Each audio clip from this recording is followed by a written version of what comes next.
ഈ വർണ്ണച്ചാർത്തുകൾ വെറും പ്രകടനപരത മാത്രമല്ല ഗൾഫ് രാജ്യങ്ങൾക്ക്. ഉള്ളിൽ നിറയുന്ന അതിജീവനത്തിന്റെ മികച്ച ഭാഷ്യം. അതുതന്നെയാണ് ദുബൈ ഉൾപ്പെടെ അറബ് നഗരങ്ങൾ ഈ വർണ്ണവിസ്മയത്തിലൂടെ അവതരിപ്പിക്കാൻ നോക്കുന്നതും.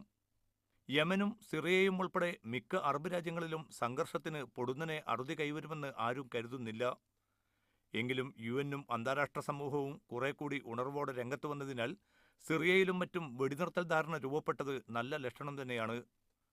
ആയുധ ഇടപാടുകാരെ അകറ്റി നിർത്താനും മേഖലയിലെ രാഷ്ട്രങ്ങളുടെ വംശീയ താൽപ്പര്യങ്ങൾ മാറ്റിവെക്കാനും സാധിച്ചാൽ 2016-ൽ മികച്ച അധ്യായം രചിക്കാൻ ഇവർക്ക് സാധിക്കും.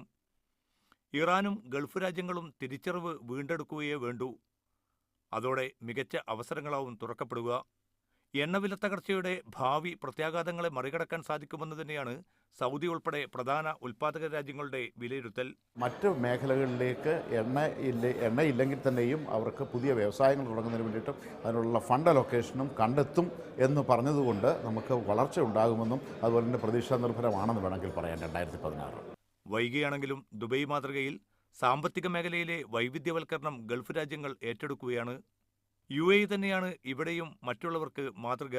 എല്ലാം UAEയുടെ ചുവട് പിടിച്ച ഇപ്പോൾ സൗദിയിലെ മെട്രോ വരെയും UAEയുടെ ചുവട് പിടിച്ചിട്ടാണ് വന്നേക്കുന്നത്. അതിനിപ്പോൾ മെട്രോ തമ്മിൽ GCC കമ്പനി കമ്പൈൻ ചെയ്യാൻ പോകുന്ന UAEയുടെ ദുബായിയുടെ മെട്രോ കണ്ടിട്ടാണ് ഈ കാണിച്ചു വിട്ടത്. തിരിച്ചടികളിൽ നിന്നും പുതിയ സാധ്യതകൾ കണ്ടെത്താനായതാണ് ഗൾഫ് രാജ്യങ്ങളുടെ മികവ്. പുതുവർഷത്തിലും വിസ്മയം സൃഷ്ടിക്കാനുള്ള തയ്യാറെടുപ്പിൽ തന്നെയാണ് ഇവർക്കൊപ്പം അറബ് ലോകവും. Media 1 Dubai.